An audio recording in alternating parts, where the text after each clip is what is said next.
In this video, we'll see grammatical homonyms and more precisely, e. So this video is in fact quite interesting. We're talking about grammatical homonyms. So grammatical homonyms are words that are written differently but then pronounced the same way.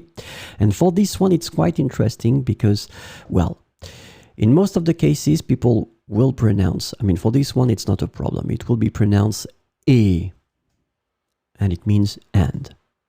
The second one, this is the most tricky thing about this video, because people can pronounce it the same way, e, and that's the reason why I wanted to make this video, so you can mix them, e, but then there are quite many persons also who will, like me, pronounce it a bit more open, because this is the way it should be pronounced, e.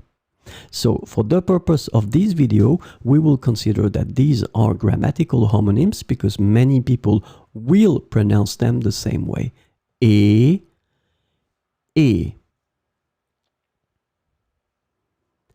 Elle a un frère et une sœur.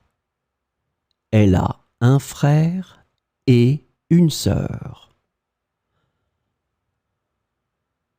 Elle est en Espagne toute la semaine. Elle est en Espagne toute la semaine. So as you can see, e are pronounced the same way.